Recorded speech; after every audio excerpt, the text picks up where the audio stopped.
बात करते हैं सर बॉन्ड इम्यूनाइजेशन की। What do you mean by bond immunisation? मैं आपको एक सिंपल सा एग्जाम्पल लेके समझाता हूँ जो मैंने थ्योरी बुक में कवर करा था। तो ऊपर ऊपर ही समझाऊंगा, ध्यान देना। क्या होता है, मान लो कि एक 15.30% का कूपन रेट वाला बॉन्ड है 1000 रुपये का, और 7 ईयर्स की उसकी मेचोरिटी है, और अभी उस पर जो YTM चल रहा है वो है 10%। सो ये फेस वैल्यू, ये कूपन रेट, ठीक है, सब कुछ दे दिया आपको मैंने। और हमने यहाँ पे क्या निकाला है, ध्यान देना। Following table shows the duration, bond की प्राइस और री इन्वेस्टेड कूपन्स। कूपन जितना भी इंटरेस्ट आया ना हमको हर साल मिलता गया, वो हमने वापस री इन्वेस्ट कर दिया उसी रेट से। सो ये सबसे पहले वाली लाइन, टाइम 0 से लेके 17 तक दिया हुआ है, और ये मेचोरिटी सेकंड जो रो है ना, ये बताता है कि कितने साल बाकी है। तो ये उल्टा चलेगा, 7 साल, 6 साल, 5 साल, 4 साल, 3 साल बाकी है मेचोरिटी को, ठीक है। उसके बाद ये तीसरा वाला पार्ट आपको बताएगा कूपन अमाउंट हर साल कितना मिल रहा है, 153, 153, 153, और ये प्रिंसिपल का रिडम्शन है, ठीक है। ये रिडम्शन आखिरी में होगा 1000 रुपीज़ का। तो ये चार चीज़ें आपको समझ में आ गई। अब हमने क्या किया, ध्यान देना। हमने लिया YTM 10% का, और हमने उसके बाद में उसका ड्यूरेशन निकाला हर पॉइंट पे। 1 साल आज कितना ड्यूरेशन है, 1 साल बाद कितना, 2 साल बाद कितना, 3 साल बाद कितना, ठीक है। ये हमने हर पॉइंट पे ड्यूरेशन निकाला। सो आज निकल के आता है उसका ड्यूरेशन 5 साल। अब एक एक साल अगर आप कम करते जाओगे तो ड्यूरेशन का कैलकुलेशन फिर से करना, आपका ड्यूरेशन कुछ इस तरह से आएगा, धीरे धीरे धीरे धीरे कम होगा, और आपको यहाँ पे जाके 1 आ गया, ठीक है। उसके बाद देखो बॉन्ड प्राइस आपको दी है हर पॉइंट पे, 0 पॉइंट पे फर्स्ट ईयर के एंड में, सेकंड ईयर के एंड में फ्यूचर कैश फ्लोज की प्रेजेंट वैल्यू निकाली गई। तो ये बॉन्ड की मार्केट प्राइस आ गई, और ये कूपन जो आपने री इन्वेस्ट करा, ध्यान देना। पहले साल जो आपको कूपन मिला वो तो 153 का 153 ही री इन्वेस्ट करा। उसके बाद जो अगले साल कूपन मिलेगा, ठीक है, अगले साल जो कूपन मिलेगा वो रहेगा 153 प्लस पुराने 153 में इंटरेस्ट ऐड करके 10%, 10% ही है, ध्यान दे दो। 153 plus 10% plus 153, so that is 321.3। इसमें 10% का इंटरेस्ट और ऐड हो जाएगा ना, क्योंकि ये भी आपने इन्वेस्ट कर दिया था। तो ये टोटल मिला के होता है 321, और इस तरह से आप सारे कूपन्स आगे बढ़ाते गए, ध्यान देना। तो अब हमने क्या किया, ये बॉन्ड की प्राइस और री इन्वेस्टेड कूपन, इन सब का टोटल करा, तो ये टोटल आया। तो आप देखो आपके पास में अलग अलग कैश फ्लोज आ रही है, ठीक है। ये सब करने का पर्पज़ क्या है मैं आपको बताता हूँ, थोड़ी देर बस मेरे साथ रहो। अब आप मानो कि आपका YTM 10% ना होते हुए अगर बढ़ जाता, यानी कि अगर हम सिनेरियो 2 लेते हैं, YTM को 1% से बढ़ा देते हैं, तो क्या होगा। ऑब्वियस सी बात है, आप कैसे प्रैक्टिकली अज्यूम कर सकते हो या इमेजिन कर सकते हो कि हर साल YTM सेम ही रहेगा। YTM बदल भी तो सकता है, गेटिंग इट। YTM बदला तो क्या होगा सर, आपको फ़ायदा या नुकसान होते जाएगा। सी हमने सेम कैलकुलेशन की है YTM 11% होने पे। तो एग्जांपल के लिए लेते हैं, मान लो यहाँ पे आपका 10% पे 1383 था, यहाँ 1334 हो गया, यानी कि आपको 48 रुपीज़ का नुकसान हुआ। ऐसे ही आपका प्रॉफिट लॉस अपने लास्ट वाले इसमें रो में आ गया, ठीक है। क्वेश्चन क्या है, हमने ये इंक्लूड करा कि YTM बदल सकता है, वो बढ़ भी सकता है, वो गिर भी सकता है। ये सेम चीज़ हमने करी YTM गिरने के बाद में। ये नीचे जो टेबल दिया गया है वो ये सेम टेबल रिपीट हुआ 10% के साथ और 9% के साथ। तो उसमें भी हमें प्रॉफिट लॉस समझ में आया कि आखिरी में कितना हो रहा है। ये सब क्यों निकाल रहे हैं, ध्यान देना। कई बार कैसा होता है कि मेरी ना कोई लाइबिलिटी भी होती है कि आज मेरे पास में ये पैसा पड़ा हुआ है, लेकिन 5 साल बाद में या 6 साल बाद में मुझे किसी को कुछ देना है। That is the liability, and that's why उसके लिए मैं आज ही अपना इन्वेस्टमेंट करके रख देता हूँ, ताकि आज अगले 5 साल तक तो वो पैसा काम का नहीं। तो जितनी भी उस दिन की लाइबिलिटी होगी उसकी प्रेजेंट वैल्यू निकालो और उतना आज इन्वेस्टमेंट कर दो, ताकि उस दिन आपको बॉन्ड से पैसा मिल जाए और उसके बाद आप वो लाइबिलिटी चुका दो। अब प्रॉब्लम क्या है इसमें कि अगर बॉन्ड का YTM बदल गया तो शायद आपको उतने साल बाद, जब भी आपको लाइबिलिटी चुकानी है, उतने साल बाद जितनी लाइबिलिटी चुकानी है वो पैसा ना मिले। मैं एग्जांपल के लिए आपको यहाँ बता देता हूँ, ये छोड़ो, ये आ जाओ। हाँ, लेट्स से आज से ठीक 1 2 3 4 5 साल बाद आपको 1 लाख रुपए चुकाने हैं। अब आपने क्या करा, 1 लाख की प्रेजेंट वैल्यू ले ली, लेट्स से वो आ रहा है 80,000, और ये आपने, ये लाइबिलिटी है तो ये हो गई प्रेजेंट वैल्यू ऑफ लाइबिलिटी। तो आपने क्या करा, इतना ही amount present value of asset create कर लिया, यानी बॉन्ड में इन्वेस्टमेंट कर दिया ताकि वो इस दिन 1 लाख रुपए हो जाए। ठीक है, ये असेट, वो 1 लाख रुपए आपको मिल जाएंगे, आप उससे लाइबिलिटी चुका देना, कहानी खत्म हो गई। पर प्रैक्टिकल प्रॉब्लम यह है सर कि गलती से अगर यहाँ पे YTM ऊपर नीचे हो गया किसी भी साल में, तो शायद, ध्यान देना मेरी बात में, शायद आपको मैच्योरिटी पे पूरा पैसा ना मिले, मतलब टोटल आपका आएगा ही नहीं उतना, 90,000 ही आया। ठीक है, तो अब तो आपको दिक्कत हो गई क्योंकि 10,000 रुपये आपको कम मिले। इस प्रॉब्लम को ओवरकम करने के लिए, ये जो लॉस है इसको ओवरकम करना, इसकी को बोलते हैं इम्यूनाइज करना। इम्यूनाइज करने का मतलब ना, मुझे कोई नुकसान नहीं होना चाहिए। अब इस चीज़ के लिए हम क्या कर सकते हैं मैं आपको बताता हूँ। अभी अभी हमने जो प्रॉब्लम देखा उसमें हमने YTM बढ़ाया भी, हमने YTM गिराया भी, पर ध्यान से देखो आपका ये जो लॉस आ रहा है 55 का 48 हो गया, 40 हो गया, YTM बढ़ाया था हमने, तो यहाँ लॉस आपका धीरे धीरे चालू तो हुआ लेकिन कम होते जा रहा है, और कोई तो पॉइंट आएगा जहाँ पे लॉस कुछ भी नहीं आता। ठीक है, ये YTM बढ़ाने पे था। आप ध्यान दो, अगर YTM गिराया तो भी यहाँ पे प्रॉफिट है, पर ये भी धीरे धीरे कम होता जाएगा, और एक पॉइंट आएगा जहाँ पे ना प्रॉफिट है ना लॉस है। और आप नोटिस करोगे YTM बढ़ाओ या YTM गिराओ, दोनों में यही वो टाइम है, सिर्फ यही वो टाइम है जहाँ पे आपको ना प्रॉफिट हो रहा है ना लॉस हो रहा है। वो कौन सा टाइम है सर? 5 साल। क्या आपको ये स्टार्टिंग में पता होना चाहिए? एग्जैक्टली ये तो सर 5 साल बाद जाके पता चलेगा ना कि मेरे को कोई प्रॉफिट लॉस नहीं हो रहा। आज पता चल सकता है क्या? यस सर, आपको आज पता चल सकता है। स्टार्टिंग में ही वो आपने निकाल लिया था, जब आपने ड्यूरेशन निकाला वो आपका आ गया था 5 साल।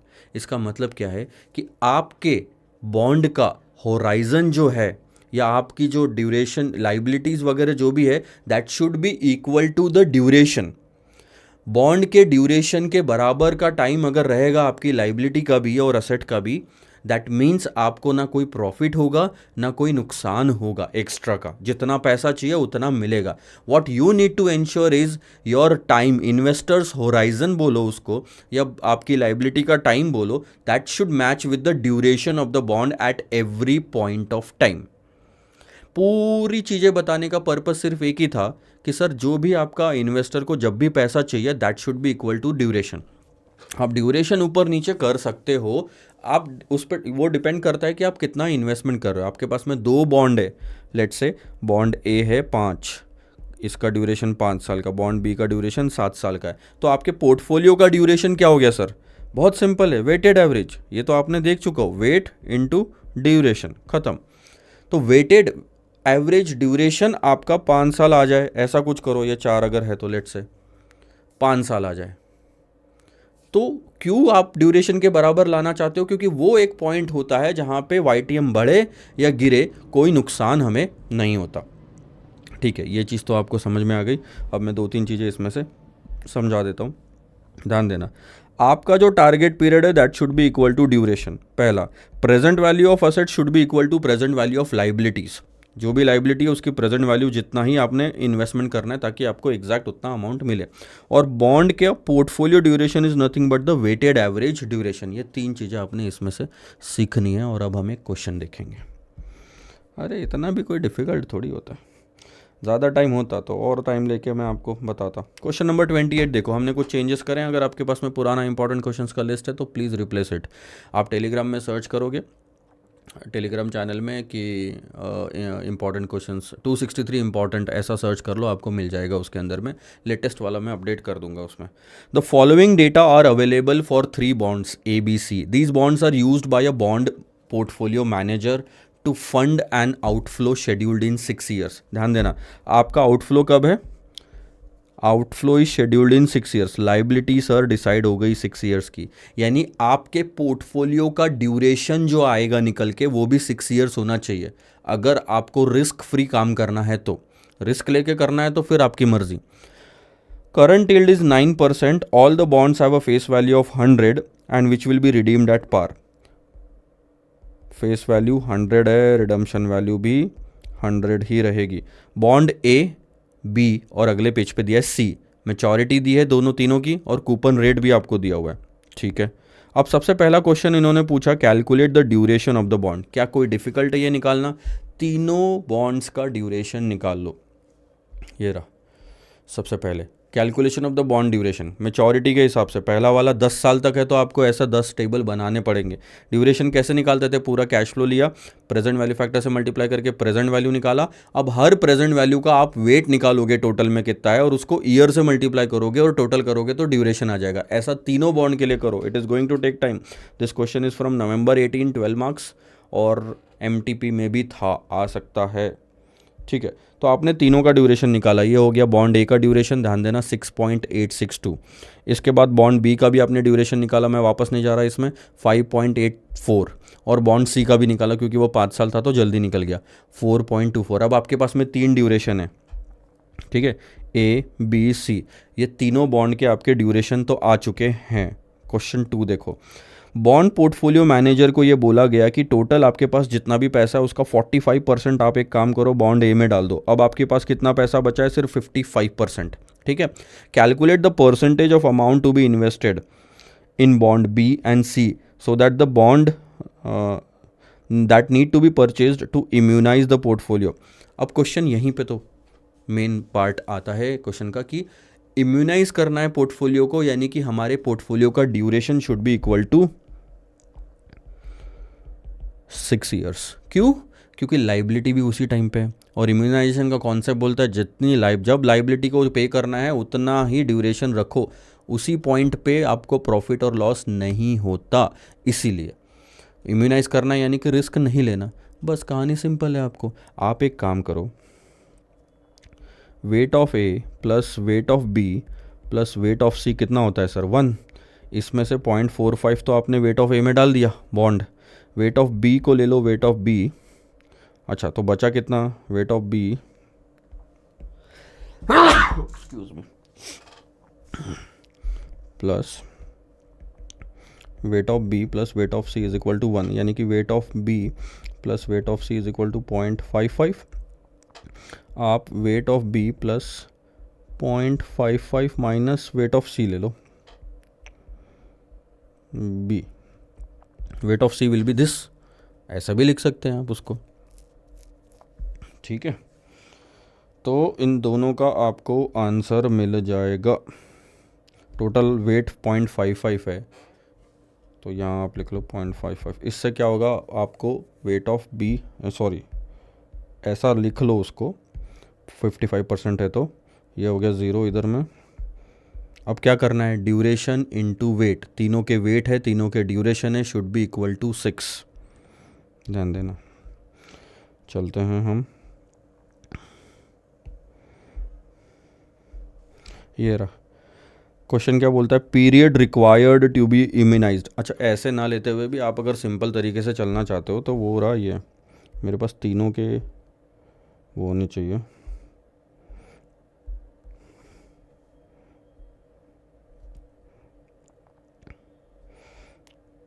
$6.86। ठीक है,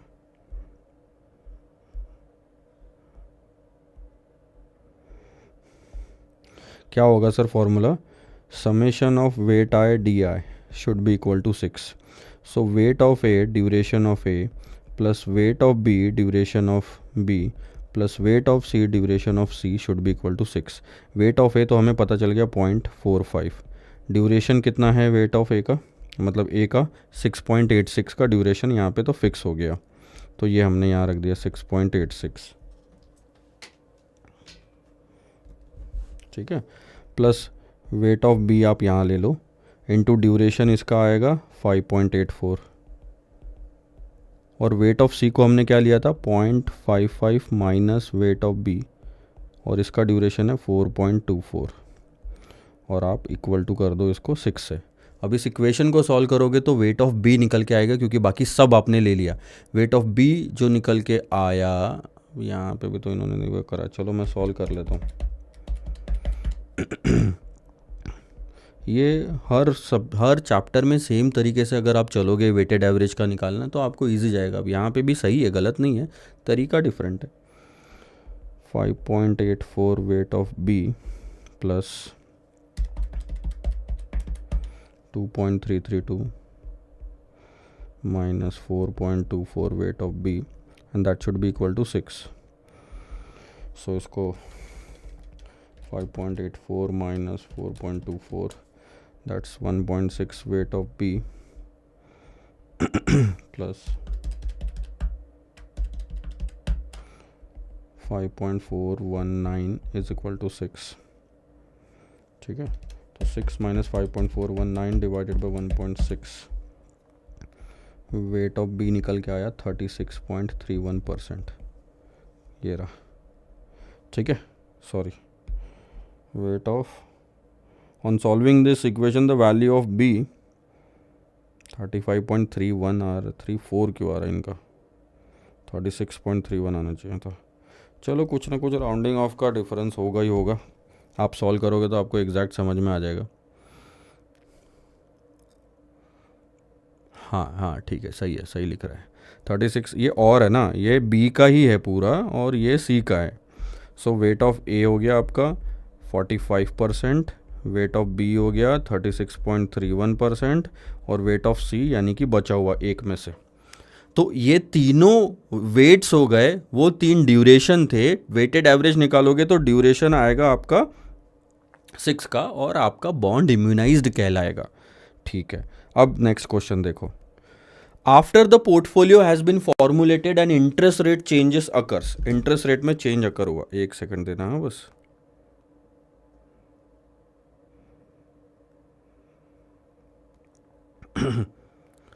ठीक है, interest rate change occurs. Increasing the yield to 11%. Increasing the yield to 10% का था ना, यील्ड अब 11% हो गई. तो अब क्या हुआ, ड्यूरेशन बदल गया तीनों का. Bond C, A B C का जो आपने ड्यूरेशन इतनी मेहनत करके निकाला था वो बदल गया और नया ड्यूरेशन अब वापस निकालने नहीं बोल रहे, अब वो ड्यूरेशन आ गया. ठीक है, is the portfolio still immunised. ये तो तब पता चलेगा ना जब हम वेटेड एवरेज ड्यूरेशन निकालेंगे और वो 6 आएगा, क्योंकि लाइबिलिटी तो 6 ही है, लाइबिलिटी तो 6 साल बाद की ही है. अब नए ड्यूरेशन के साथ ये वाले वेट्स लगा के देखो जो आपने निकाले और फिर देखो कि आपका ड्यूरेशन क्या आ रहा. तो आपने यही करा, weight duration, weight duration, weight duration और आंसर आया 6.2. आना कितना चाहिए था, 6. तो क्या बोलोगे, know the portfolio is not immunised. तो अब क्या करोगे सर, बहुत सिंपल, आपको नए ड्यूरेशन दिए हैं ना तो वापस निकाल लो. 55% तो आपका इसमें जाना ही है, बाकी वापस सेम तरीके से जिस तरीके से आपने वेट निकाला यहाँ पे इक्वेट कर दो. बस इस फॉर्मूले में क्या करना है, नए ड्यूरेशन रखना है आपको, बाकी सब कुछ सेम. आपका फिर से नए वेट्स आ जाएंगे, वो ये बताएगा कि भैया अब आपको ए में कितना और बी में कितना डालना है. ध्यान देना, सॉरी ए में तो 45 ही है, पहले कितना था बी में 36%, अब कितना आया बी में 30%. पहले कितना था सी में 19%, अब कितना आया सर, सॉरी 25 आया और 30 आया, तो 36 का 25 हो गया और 19 का सीधा 30% हो गया. वेट्स बदल गए. आप एक काम करो, अपना इन्वेस्टमेंट ऊपर नीचे कर दो. पहले बी में ज़्यादा इन्वेस्टमेंट करा था ना, उसको कम करना है. बी के बॉन्ड का कुछ हिस्सा बेच दो, इतना बेचो कि वेटेज बी का 25% हो जाए और सी का 30% हो जाए. सी में इन्वेस्ट करना है, 19 से उसको 30 करना है. सो जब भी आप अपने बॉन्ड के पोर्टफोलियो या पोर्टफोलियो के ड्यूरेशन को वेटेड एवरेज निकालते हो, that should be equal to your liability का timeline, so that your bond will remain immunized. because duration ही एक ऐसा टाइम है जहां पे YTM के बढ़ने और गिरने से कोई नुकसान नहीं होता, इसीलिए लाइबिलिटी को हम इक्वेट करते हैं ड्यूरेशन से. अगला क्वेश्चन देखो. अगला क्वेश्चन थोड़ा सा आउट ऑफ द सिलेबस है पर है अच्छा खासा, ध्यान देंगे. Firm XYZ is required to make a $5 million का payment in 1 year and $4 million का पेमेंट इन 3 year. सो आज से ठीक 1 साल बाद कितने जाना है सर, 5 million, और आज से ठीक 3 साल बाद कितने जाने हैं सर, 4 million. ठीक है, तो आपने क्या करा देखते हैं, चलो. The yield curve is flat at 10%. Yield आपका पूरा सेम रहेगा विथ सेमी एनुअल कंपाउंडिंग. ठीक है, कंपाउंडिंग अब आपकी सेमी एनुअल हो रही है, तो 1 साल की बात आएगी तो ध्यान देना, ये लोगे आप 5%, क्योंकि आधा करना पड़ेगा, और पीरियड 1 साल में 2 बार कंपाउंडिंग होगी, 3 साल में आपकी 6 बार कंपाउंडिंग होगी। ठीक है, ले लेंगे। Firm XYZ wants to form a portfolio using 1 year and 4 year US strips to fund the payments। अब ये तो लाइबिलिटी थी, ठीक है। आप इन्वेस्टमेंट कहाँ करना चाहते हो? इन्वेस्टमेंट करना चाहते हो 1 साल के बॉन्ड में और 4 साल के बॉन्ड में। 1 साल और 4 साल वाले बॉन्ड में आप इन्वेस्टमेंट करना चाहते हो, so that you can fund this situation. ये है लाइबिलिटी, ये बन जाएगा आपका असेट।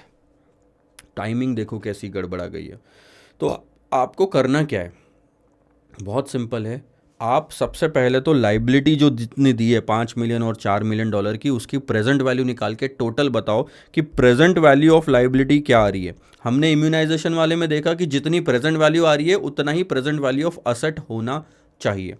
ठीक है, तो हमने क्या करा, ये रहा 1 ईयर और 3 ईयर का जो पेमेंट करना था हमको 5 मिलियन और 4 मिलियन का, उसको हमने डिस्काउंटिंग करा। 1 साल का है तो आधा रेट लेके डबल कर दिया, और 3 साल का है तो आधा रेट लेके और डबल कर दिया, 3 × 2 6। तो ये आपकी प्रेजेंट वैल्यू आ गई। इन दोनों की टोटल आती है $7.52 मिलियन। तो इतना ही आपका लाइबिलिटी अगर है तो असेट भी उतना ही होना चाहिए। तो असेट की भी हमारी प्रेजेंट वैल्यू आ गई $7.52 मिलियन। अब बात सिर्फ ये है कि ये $7.52 मिलियन में से कितना वेट 1 ईयर वाले स्ट्रिप में डाले और कितना वेट आपका 4 ईयर वाले स्ट्रिप में डाले। ठीक है, तो ये तो अब तब पता चलेगा जब हमें पता चलेगा कि यार लाइबिलिटीज़ कब पेमेंट करनी है। अब 1 साल और 3 साल की लाइबिलिटी है, तो एवरेज निकाल लो कि लाइबिलिटी का ड्यूरेशन क्या है। एक तो ड्यूरेशन पिछले क्वेश्चन में कैसा, एक ड्यूरेशन था 6 साल का, यहाँ अब 2 है तो एवरेज आउट करना पड़ेगा। सो हमने एवरेज करा, एवरेज इन्वेस्टर्स होराइजन। ध्यान देना, और देखो टाइमिंग अलग अलग है ना, यहाँ आपका 5 मिलियन है, यहाँ 4 मिलियन अगर है तो आप 5 और 4 9 नहीं कर सकते, क्योंकि टाइमिंग अलग अलग है। हमने ड्यूरेशन में ये सीखा था। तो प्रेजेंट वैल्यू को टोटल करो। हमने क्या करा कि टोटल में इसका वेट कितना, टोटल में इसका वेट कितना। देखो ये 1 साल में पेमेंट करना है, टोटल में इसका वेट कितना, ये 3 साल में पेमेंट करना है, इसका वेट कितना। तो हमारा एवरेज ड्यूरेशन आ गया 1.7939। ये किसका है सर एवरेज ड्यूरेशन? ये लाइबिलिटी का 1.7939, यानी असेट का भी वही होना चाहिए। सिंपल है, असेट का भी वही होना चाहिए। हाँ सर बिल्कुल यही होना चाहिए। तो अब हम निकाल लेंगे सर, ध्यान देना। So duration should be 1.7939। Weight of A, duration of A plus weight of B, जो 4 साल का है, ड्यूरेशन ऑफ बी। ये 1 साल की स्ट्रिप है, ये 4 साल की स्ट्रिप है। 1 साल और 3 साल लाइबिलिटी का था और 1 साल और 4 साल असेट का है अब। ठीक है, तो ये लाइबिलिटी वाला पार्ट तो आपने ख़त्म कर दिया। अब असेट वाला पार्ट देखो, बहुत सिंपल है। टोटल वेट दोनों का मिला के 1 होगा। अगर wait of A is this, तो वेट ऑफ बी क्या हो जाएगा sir? 1 minus weight of A. Simple. अब आपको क्या है, 1 साल का इसका ड्यूरेशन है, 4 साल का इसका है, असेट है ना ये, इक्वेट कर लो। आपका आंसर आ जाएगा वेट ऑफ ए का 73.54, तो वेट ऑफ बी का 26.46। This is how you are going to immunise the bond. अब $7.52 मिलियन का, ध्यान देना, $7.52 मिलियन का 73.54% ए में जाएगा, 26.46% बी में जाएगा, तब जाके ये बॉन्ड इम्यूनाइज होगा। I hope you understood the concept. ये रहा, ये और ये, तब जाके ये बॉन्ड इम्यूनाइज होगा। यहाँ पे अब हमारा बॉन्ड इम्यूनाइजेशन का कॉन्सेप्ट हुआ ख़त्म।